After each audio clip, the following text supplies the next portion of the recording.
Welcome to the Raising Boys and Girls podcast. I'm Sissy Goff. I'm David Thomas. And I'm Melissa Trevathan. And we're so glad you've set aside a few minutes to spend with us today. In each episode of this podcast, we'll share some of what we're learning in the work we do with kids and families on a daily basis at Daystar Counseling in Nashville, Tennessee. Our goal is to help you care for the kids in your life with a little more understanding, a little more practical help, and a whole lot of hope. So pull up a chair and join us on this journey from our little yellow house to yours. The Raising Boys and Girls podcast is brought to you in partnership with Minnow. Minnow provides meaningful screen time and shared experiences for families to help you grow in your faith together. Check them out at podcast.gominnow.com. That's podcast.gominno.com.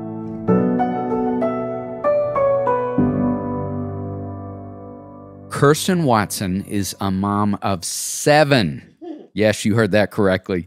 And the wife of author and retired NFL player Benjamin Watson. Her debut book, Sis, Take a Breath, offers encouragement for moms who need permission to exhale.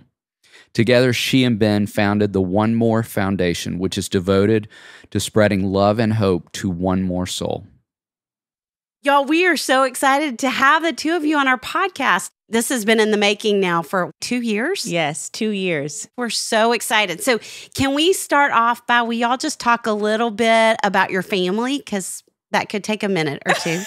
That's our whole like, how much time do you have? And your story, both of you, yes. Well, there's 7 Watson kids. We call them the 7 arrows. That wasn't the plan, first of all. I'm sure we'll get into this, but I may as well go ahead and say it. We talked about having 4 kids. 4 was a great number. It was a great number, but somebody couldn't keep their hands off of me. Oh, gosh. See, this is why I should start the conversation always. And always, I should start. I don't know why I was so... We just blew right past 4, because she wanted more of me and more kids, I guess. Oh, is that how Boom, it went? there it is. 7 kids. It is. 7 kids later. That's hilarious. Yes, but we have been married 16 years.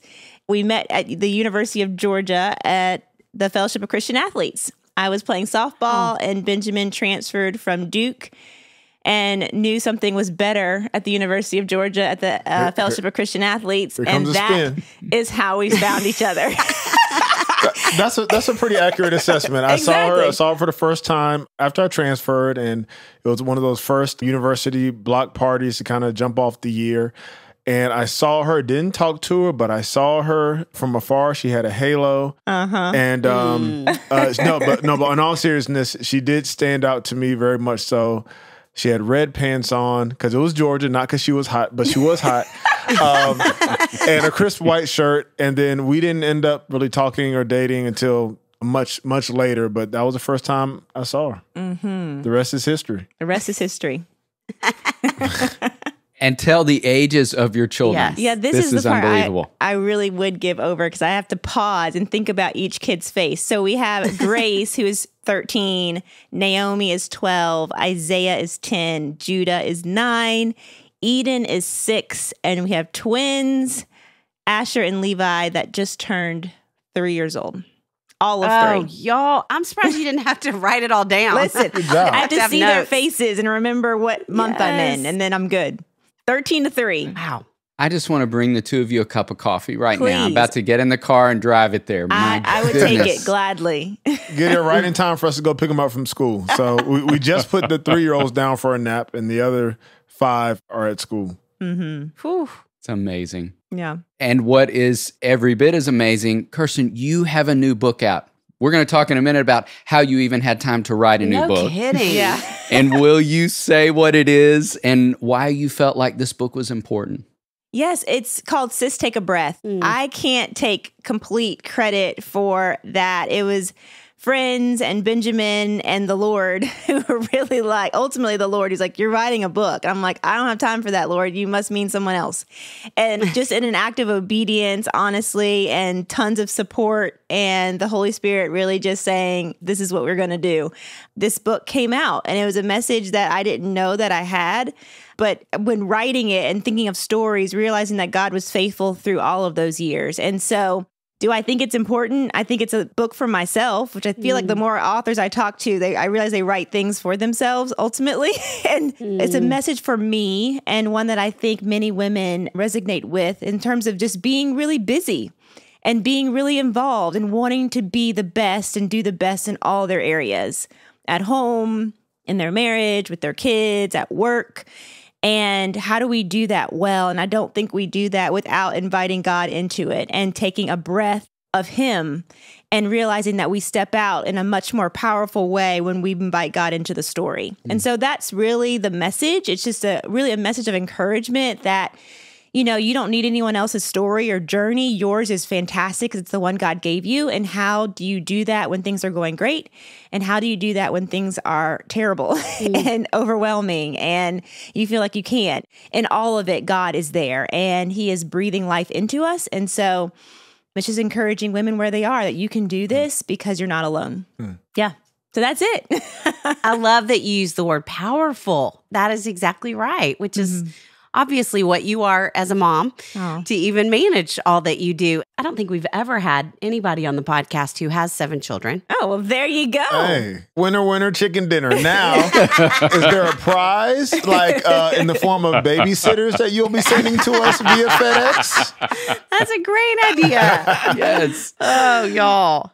I'm sure you thought about this writing the book, but like, how do you prioritize time for yourselves? How do you prioritize time as a couple? How do you just make it work on a daily basis? I mean, you don't write in the book. Oh. I will say, so you don't want to toot your own horn. I get it. I will toot it for you. I will say that Kirsten is very, very organized. One thing that attracted me to her way back when at Georgia, as I got to know her, was the fact that she is very intentional with everything that she does. She's very organized. Everything has their place. And it allows her to get a lot accomplished in a lot of chaos. We sometimes call our house K-ordered. So it's chaos/ordered. That's good. The only way that we survive and that we get anything done is because there's some sort of order. And she does a fabulous job of teaching and demonstrating what it means to have expectations of what the day is going to look like. The kids know we snack time at this time, we go to bed at this time, dinner's this time, we do our homework at this time. And not to the sense where you're like burdened down with like legalism and law, but there's a certain joy I think that you get when you have the expectations and when you know that everything has a place to put it in, including your time. And so watching her write the book, look, I think a lot of moms can like probably relate to this, but by the time the kids go to bed and you get back from work or whatever, you like fall out. I mean, there are probably moms and it's bedtime. I think there's a lot of moms that go to sleep with all their clothes on at like 8:15 when the kids go to bed. And Kirsten is no different. She'll be knocked out.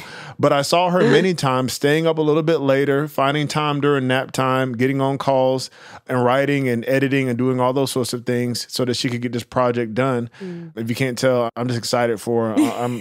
I'm still on cloud nine. I'm happy that she was able to produce this project because it's going to impact a lot of women. And also, I will say, it's been incredible to see how the kids have like started cheering on mommy. Wow. Because another thing about moms, many moms deal with this, I think, in a different way than dads do, is that the kids look at you and say, what do you do?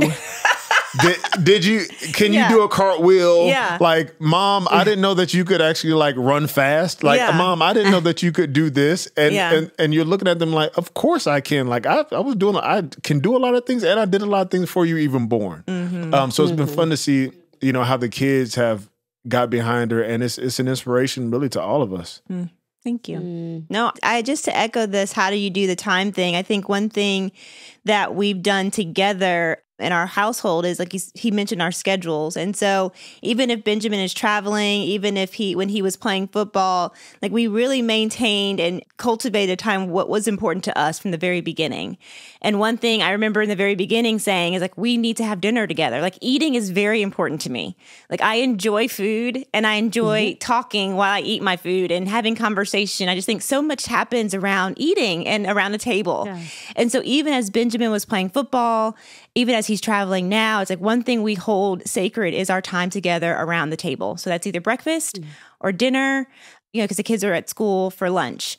But we just are very intentional what was important to us. And so in order to do that, you have to make that a priority. It has to go on to the calendar. Like our date night has to make it on. We have to find like when we move new places, we don't have anyone to watch our kids because we're new. And so it's like, Lord, you have got to send a babysitter. Like, please hurry quickly because we need to get away together. Yes. And so the things that we prioritize are time with each other, time with our kids, and time together as a family.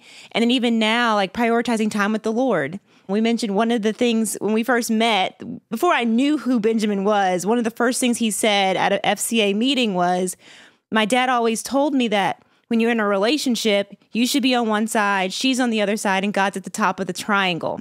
And the only way you all actually get closer is if you're individually moving toward the Lord. And so that's a priority for us. Like time with the Lord is a priority because that's how we grow in each other. That's how we learn what we're told to do.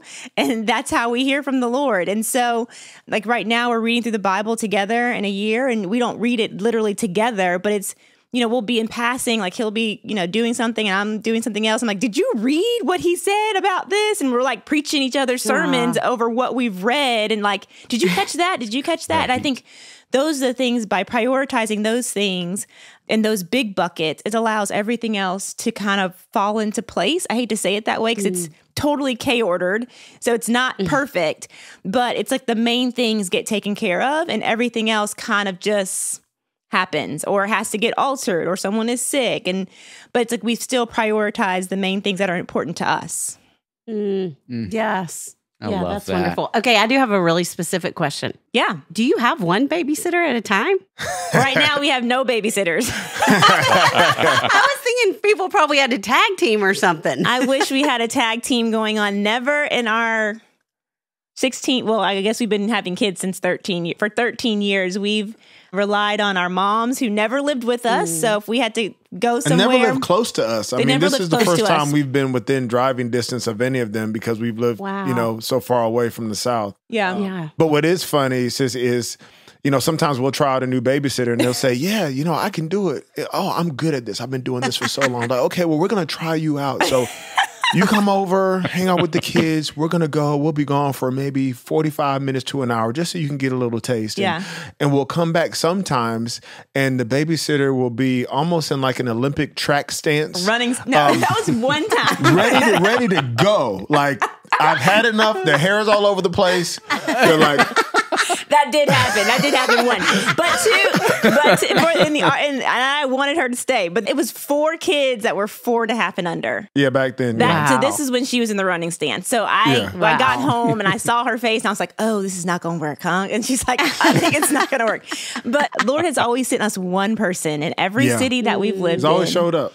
He has been faithful to find the one person who can do. And that's why we have to do the schedule, because if I don't have a schedule for people at night, no one will come to my house to watch 7 crazy people. So it's important that they all know the schedule so that when I come in, I say, okay, listen, you're just going to have to feed them. They're going to brush their teeth. We're going to pray. They sing the same song every night and then they're going to go to bed. They're like, yeah, right. I'm like, no, I'm serious. You just throw the twins in there. They'll be fine. And if it really doesn't work, then no one will come. And so, I need people to follow the rules so that I can get out with this guy by ourselves and cut my own food. Yeah. Good for you. Yes. Well, speaking of those 7 amazing young people, one of our most commonly asked questions is about siblings and what parents can do to help them get along better. And so just would love to hear you all speak to what are some secrets you all could share with us to foster stronger relationships between siblings. Yeah, I don't know if we have many great secrets because it's been trial and error. And I think that for a lot of parents, need to hear that kids are going to fight sometimes. They're going to be kids. Kirsten talks about this a lot of times, even in her book when she talks about like comparison and how we so many times as parents compare our life to somebody else's highlight reel.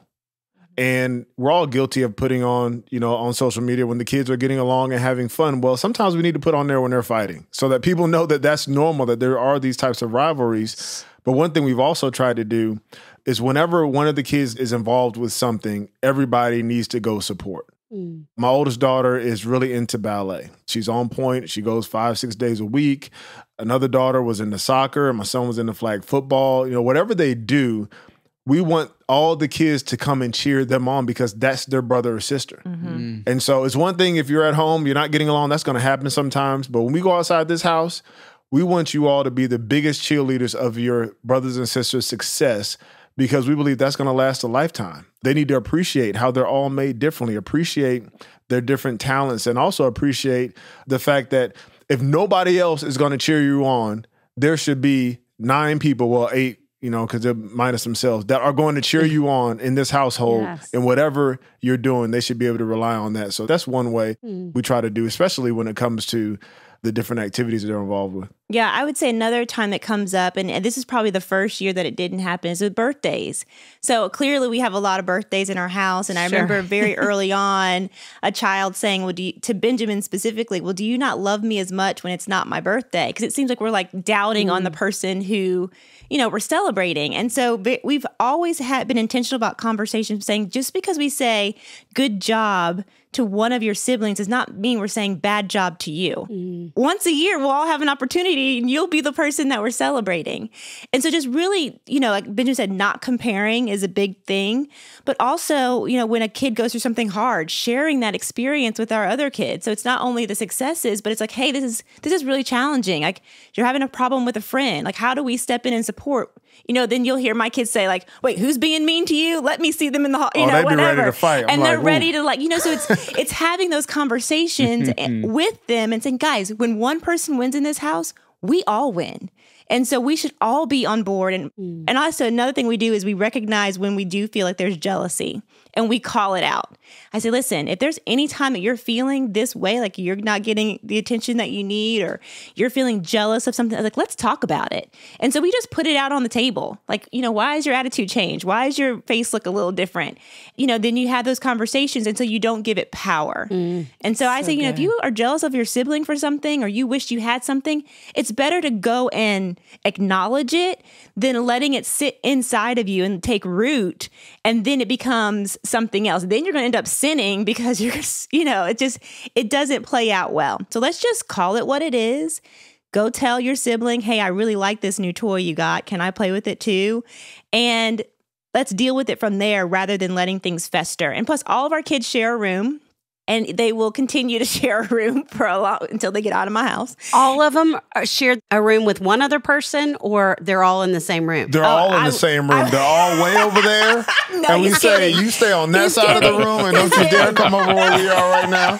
He's kidding. You got a one-room house? That would be awesome. Yeah, thank you, Lord, that we don't have to live like that. Yes, they all, except for one, because she's in the middle of 2 boys and 2 boys on older, 2 boys are younger. But she kind of shares with the girls. But, when you share space with somebody, you really got to get through some stuff because we have different personalities, how people like to clean or not clean, and when they go to the bathroom and when they don't, and all of those things come up. And so with everyone being so different, it just gives a lot of opportunity for conversation.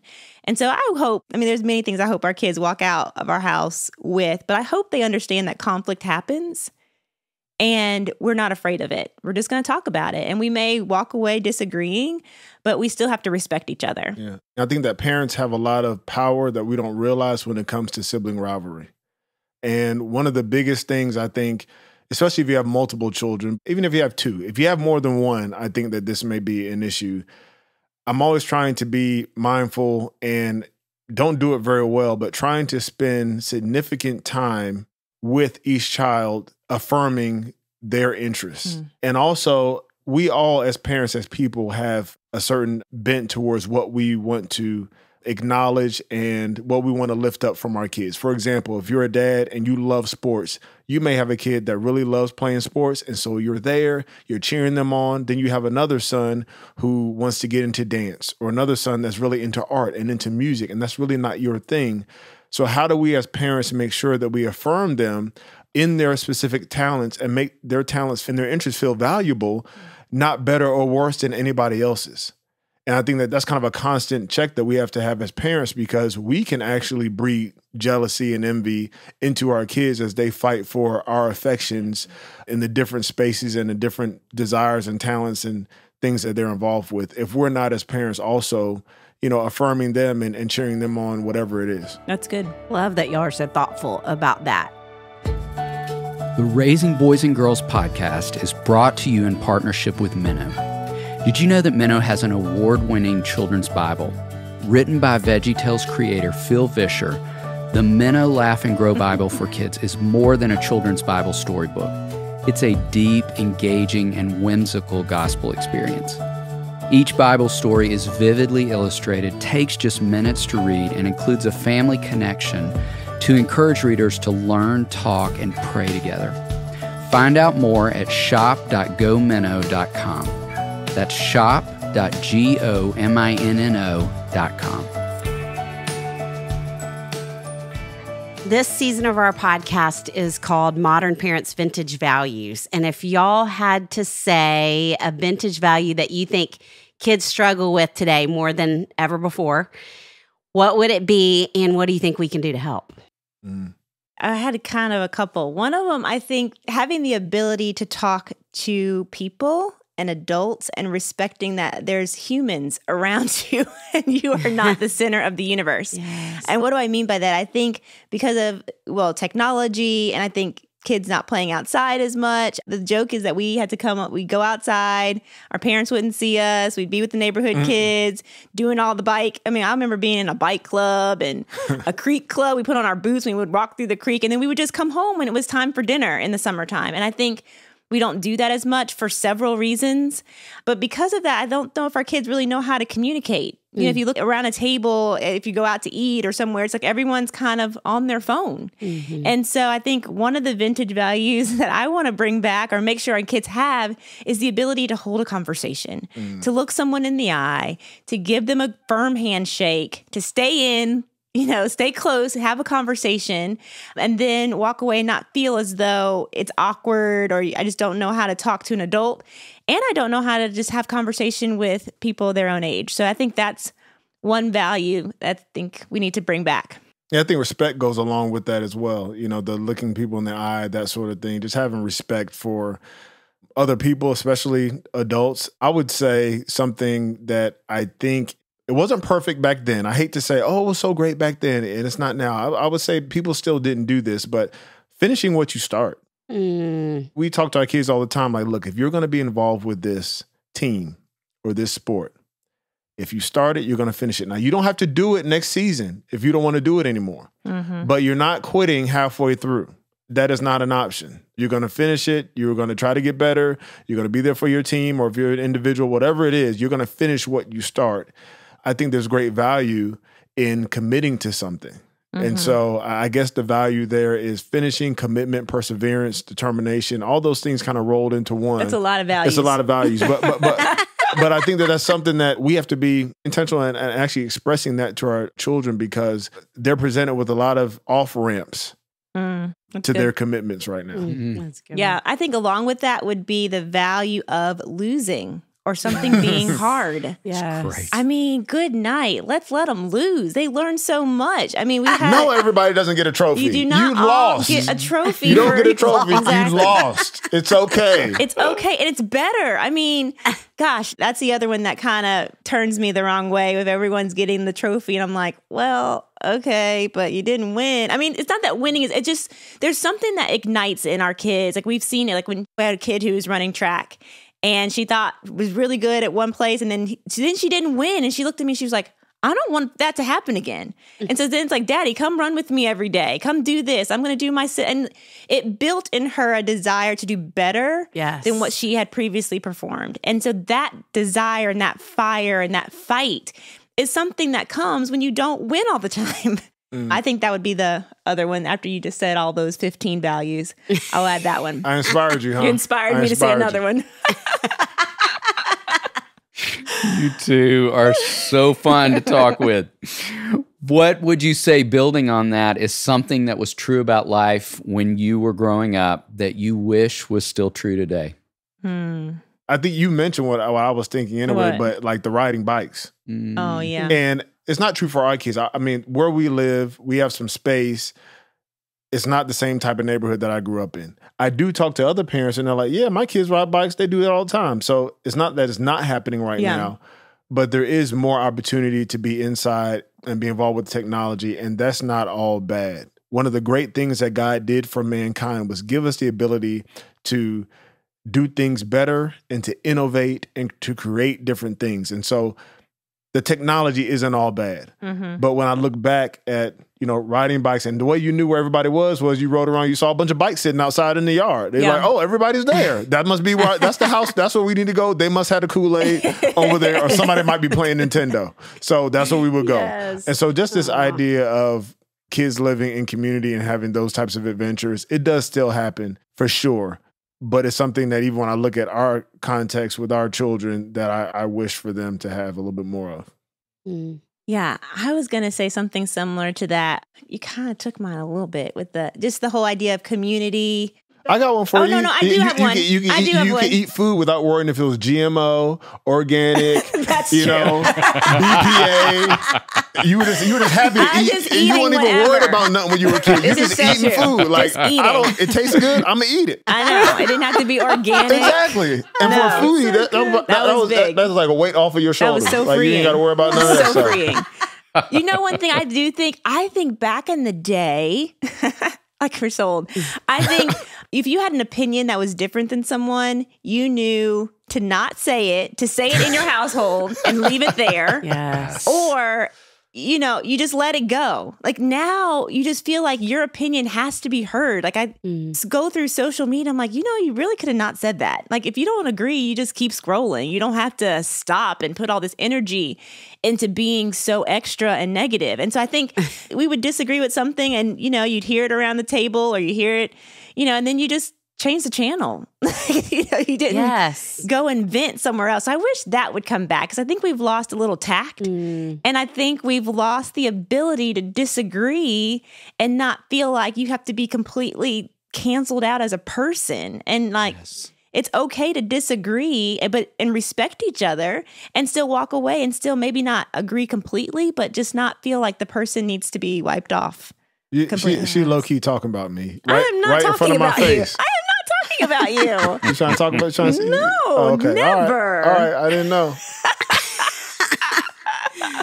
Oh, that is good. Those are such great things. Okay, I kind of want to throw a bonus question. Great, Will you all please. let us throw you a little curveball? Sure. All right. Because it's not every day that we get to have someone on this podcast who has had the kind of success athletically, Benjamin, that you have and played on the level you have. And I'd love to even hear you answer that question specific to athletics. Like what's something that was true about playing sports when you were growing up that you wish was still true about playing sports today for kids?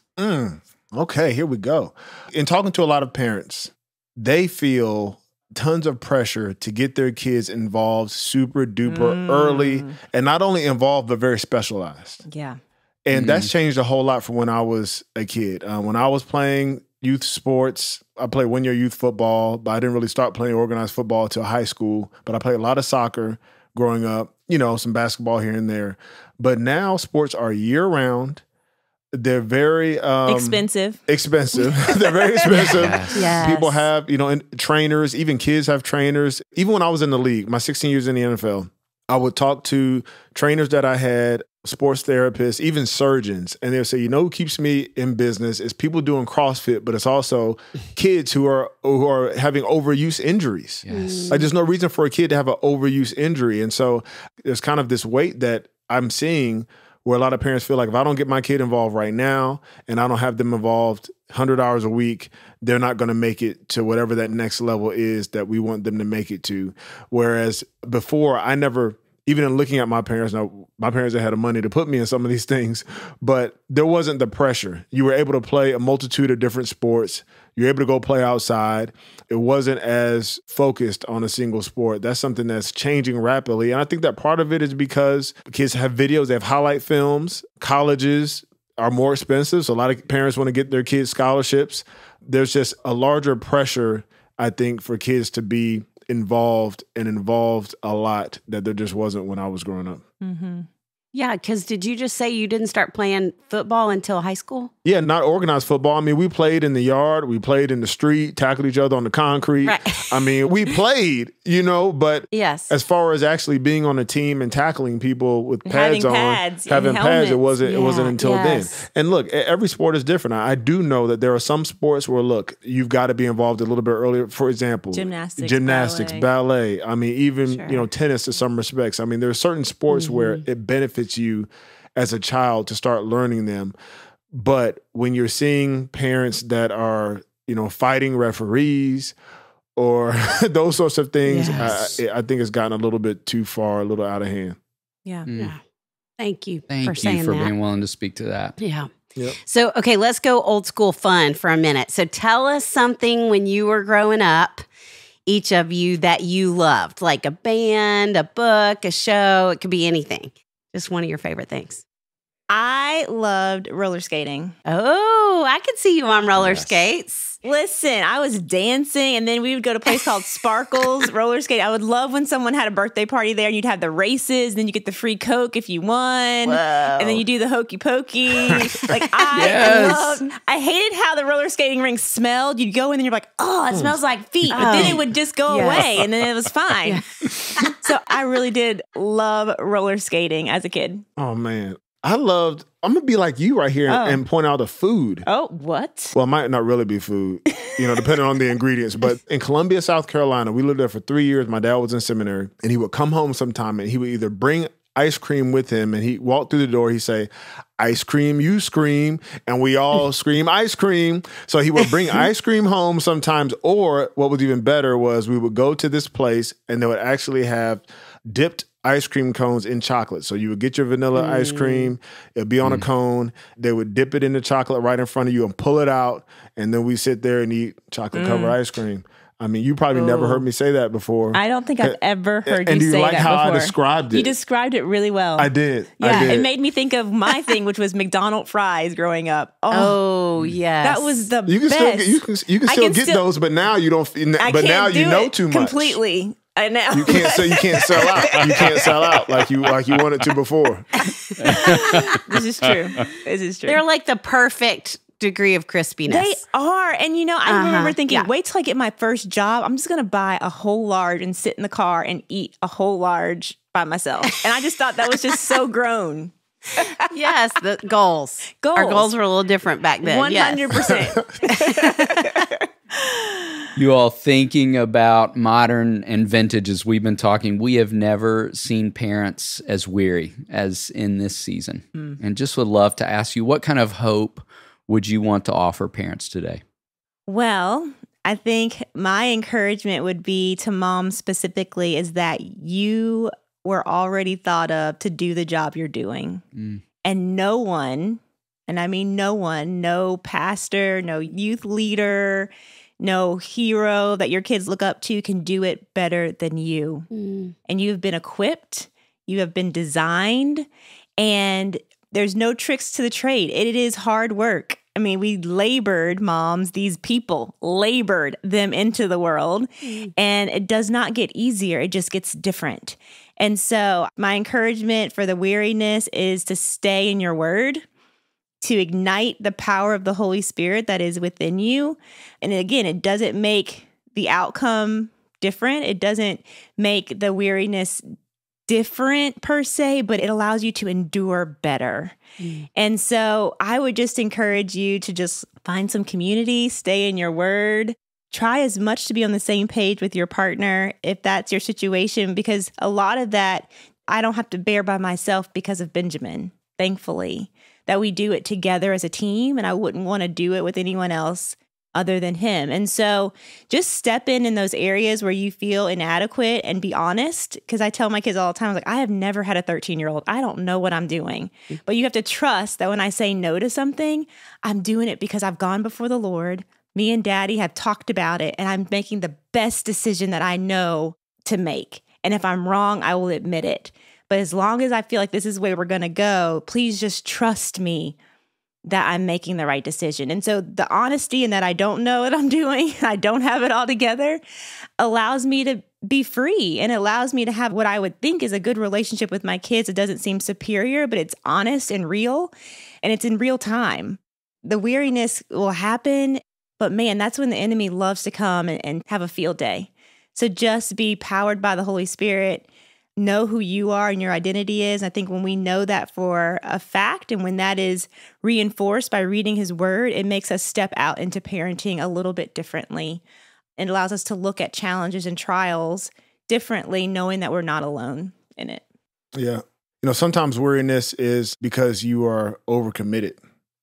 I think specifically when it comes to men, we sometimes overcommit ourselves to doing too much that is extra and not that which is most important. Mm-hmm. And it takes a lot of maturity and courage to be able to admit, I don't need to do this because it's taking away from this. Because every decision you make is a transaction. You're accepting to do something, and it may be necessary. You have to go to work, you have to do certain things, but it automatically withdraws from some other side of your life. And so sometimes there needs to be a checkup. I've had to do that several times over the last couple of years in leaving the NFL, where I had a set schedule. It was, 7 in the morning to 5:30 in the evening. I knew exactly what I had to do. I was very, very busy during those months of the year. I had to say no to a lot of different things, whereas now my schedule's a little bit different. I can do more things, travel here, do this, do that. And it makes it a little bit difficult sometimes when you are overloaded and you're trying to be the husband and the father that God has called you to be, but you're being pulled in so many different directions. And so my advice to dad would be that sometimes you got to take a checkup and you got to be honest. Are there some things that you need to stop doing? Secondly, I would say you don't have to be the perfect person or the perfect man to be the perfect dad. Mm-hmm. Guilt riddles potential. It pokes holes all in it. It sinks the entire ship because you're so worried about what you didn't do or about what you did that wasn't that great, and you're not able to flourish because you feel like you have to be perfect. Part of being the perfect dad is being present, being there. And then also, I think, what Kirsten said was very important as well, is being able to admit your shortcomings to your spouse and to your kids. Kids are very, very resilient, and they're very accepting of a parent that comes to them with a contrite heart about anything. Mm-hmm. But so many times we want to have this facade of perfection, even amongst our kids, and that doesn't really serve them well long term, thinking that mommy and daddy were perfect when they know that we weren't. And so I think that that's something that when it comes to the weariness, and then lastly, which probably should have been the first thing I said, but it's staying plugged into the word. One thing that has been very evident for me is reading God's word on a regular basis, praying, talking to Kirsten about it. It gives me life. And not only life, it gives me perspective on life. And so in those times when you feel super overwhelmed because you have all these deadlines and you feel like they're so important, but then you realize nobody really cares about your deadlines except for you, and you're all stressed out about it. Yes. It gives you a certain perspective to understand what's truly important and to reorder with that in light. That's good. Oh, that's so much truth. Good truth. Thank you. Okay, so besides the 7 projects that are living in your house, there are a lot of different things y'all are doing, including a podcast that we haven't even talked about yet. So we all talk about what you're working on and also where folks who are listening, if they don't know you yet, where they can find you. Yes. So we do a podcast called Why or Why Not with the Watsons. And that came about because we literally live as why Benjamin. He's like, why are we doing this? And I am why not in most situations where I'm like, why not? That sounds fun. So that's how we approach many of the things that we do. And so on that podcast, we talk about family, parenting, marriage, how to deal with social issues, and all kind of draws back to parenting, even though we're talking about, marriage or whatever. But it's how we are living our life in real time and dealing with all the things that are around us. And so that is everywhere you find podcasts. Yeah. And it's really our date. It's our date because it's 45 minutes. We talk about whatever it is we want to talk about, and the kids are not around. So I would continue doing it forever, but Benjamin would say, why are we still doing this? Why? Why? Your book's out. Why? Why are we doing that? I'm like, why not? It's fun. So the podcast is something that is a lot of fun and that we're doing right now. That's probably definitely our biggest project. TheWatson7.com is our website where you can find all of us and have all of our social media and stuff. And I also do a little bit of broadcasting with SEC Network during the college football season, which the Georgia Bulldogs are national champions. We know. Yes. Yeah, I heard to put that in there. Go Dogs. Go Dogs. Go Dogs. Exactly. So I do that and also work for an organization called Human Coalition, and we provide services for pregnant women, and we also do state, local, federal legislation surrounding the issue of life and motherhood and really trying to restore families. So we are busy in different ways. Very much so. Different, but the same. Yeah. Yes. Well, we'll link to all of that, and we'll link to Sis Take a Breath. Awesome. Too, because we want folks to find their way to that book. Yes, we do. Thank you. And we like to end with something fun. I love that we've already stopped off at French fries and ice cream already. You are so our people. And we also love tacos around this place and would love to ask if we could share a meal of tacos with the two of you. What kind of taco do you love? Carne asada or carnitas. Definitely with a nice, not too spicy pico, some avocado, and nice fresh tortillas on the side. Golly. That just made me want tacos. Yeah, I want that was an Me impressive. too. We said that. That sounded like you just ordered it. I like we were feel sitting like I here. could do that right now. Yeah, I was just gonna go like the fish tacos. Like I just want fish tacos. Yeah. Yeah. Fish tacos. Not fried, It's a good choice, grilled, too. Grilled. mahi, Corn tortilla, flour tortilla. corn. You know, I go with the corn. Yeah. I don't know the name of all the sauces that go on there, but the good ones. Yeah. Oh, y'all, I hope we get to do that. I hope we can all meet up and have a taco or have something. That sounds For good. another Let's do conversation soon. Y'all just are delightful and You so are. fun to get to talk with. So thanks for being such an encouragement to so many people. Thank you Thanks for for having having us. us. The Raising Boys and Girls podcast is brought to you in partnership with Minnow. Minnow helps you make screen time meaningful for your family with shows kids love and values parents trust. Check them out at podcast.gominnow.com. That's podcast.gominno.com. It's our joy to bring the experience and insight we gain through our work beyond the walls of the Daystar House. Join us next time for more help and hope as you continue your journey of raising boys and girls.